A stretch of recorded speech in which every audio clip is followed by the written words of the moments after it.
1,00,000 বৃক্ষের বীজ রোপণ করার উদ্দেশ্য নিয়ে কলকাতা থেকে কেদারনাথ পর্যন্ত সাইকেল যাত্রায় বেরোলেন দেবুপাল। গত 19শে মার্চ কলকাতা থেকে কেদারনাথের উদ্দেশ্যে সাইকেল যাত্রায় বেরিয়ে পড়লেন দেবুপাল। উদ্দেশ্য একটাই, কলকাতা থেকে কেদারনাথ যাবার পথে সারা রাস্তায় যেতে যেতে 1,00,000 চারা বীজ রোপণ করা।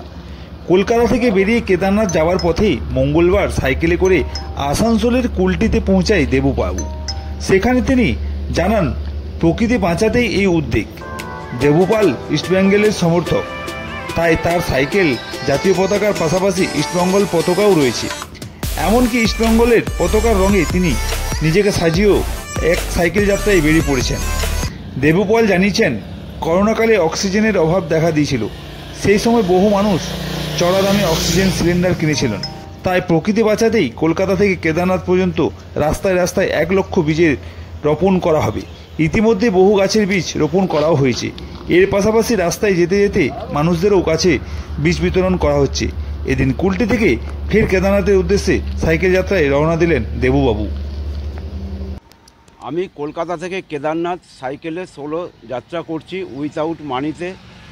আমার বার্তা হচ্ছে, আমার লক্ষ্য হচ্ছে আমি কেদারনাথ পর্যন্ত, কলকাতা থেকে কেদারনাথ পর্যন্ত সাইকেল যাত্রা করে 1,00,000 গাছের বীজ আমি রোপণ করতে করতে যাব।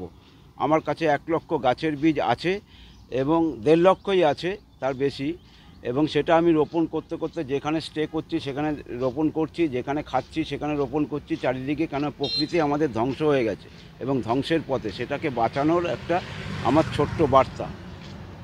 কাছে আছে আকাশমণি আছে, ইউক্যালিপটাস আছে, কদম আছে, খেজুর আছে, বাবলা আছে, এরকম 6-8 ধরনের বীজ আছে। মনে হচ্ছে আমি করোনার সময়, কোভিডের সময় আমরা দেখেছি, প্রত্যেকটা মানুষই দেখেছি যে অক্সিজেনের কি প্রচুর চাহিদা। অক্সিজেনের জন্য, অক্সিজেন সিলিন্ডারের জন্য মানুষ 50,000, 1,00,000, 10,000, 20,000 এরকম টাকা দিয়ে তাদের কিনতে হচ্ছে। আমাদের প্রকৃতিতেও সেইভাবে যদি অক্সিজেনটা পায় তাহলে তো আমাদের এই শরীর খারাপটা বা চাহিদাটা অনেকটা কম থাকে। সেটাই আমার একটা উদ্দেশ্য, প্রকৃতিকে বাঁচানো।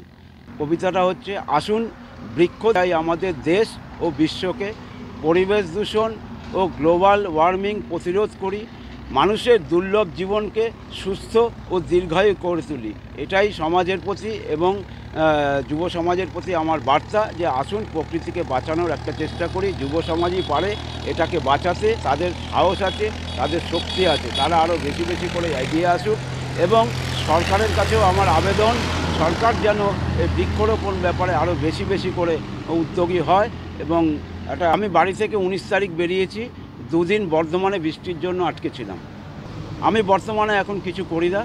আগে আমার ব্যবসা ছিল, করোনার সময় ব্যবসা আমার পুরো লস হয়ে গেছে। বর্তমানে আমি বেকার, কিছুই করি না। আমার নিজস্ব খরচায়, নিজস্ব সব কিছুতে আমি এটা করেছি। আর আমি ইস্টবেঙ্গল ক্লাবকে ভালোবাসি, যার জন্য আমি ইস্টবেঙ্গলের ক্লাবের রঙে আমাকে আমি সাজিয়েছি। না, কোনো রকম সহযোগিতা আমি পাইনি। আমি কারোর কাছে কেউ আমায় হেল্পও করেনি, কিছুই নেই। সমস্তটাই আমার নিজের উদ্যোগে।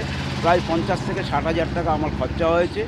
আমি নিজস্ব খরচাতে, আমি নিজস্ব উদ্যোগে যে দেশের জন্য, সমাজের জন্য যদি কিছু করতে পারি, এটাই আমার কাছে সবচেয়ে বড় কথা। সাইকেল নিয়ে আমি কোথাও ঘুরিনি, এটাই আমার প্রথম। আমার 52+। হ্যাঁ, মানুষ খুবভাবে সহযোগিতা করছে, আপনারা এবং মানুষ সমস্ত রকমভাবে সহযোগিতা করছে আমার কাছে। কেন আমার কাছে পয়সা নেই, আমাকে খাওয়া দাওয়া থাকা, আমি কালকে পেট্রোল পাম্পে ছিলাম, আমার কাছে টেন্ট আছে এবং মানুষ খাওয়া দাওয়ার জন্য পয়সা দিচ্ছে, সহযোগিতা করছে। এবং মানুষ এবং বীজও নিচ্ছে আমার থেকে, গাছের বীজ। আমি তো গাছ নিয়ে তো বেরোতে পারবো না, এটা আমার নিজস্ব বুদ্ধি। গাছের বীজ লোকও নিচ্ছে, বাড়িতে লাগাবে, পুলিশে ওখানেও লাগাবে, পুলিশ চেকপোস্টেও নিয়েছে। মানুষ খুব সহযোগিতা করছে, মানুষের থেকে খুব সাড়া পাচ্ছি। আমার নাম দেবুপাল, আমি কলকাতা যাদবপুরে থাকি। প্রোগ্রেসিভ ক্লাব আমার যে ক্লাব, ছোটোবেলার থেকে মানুষ হয়েছি।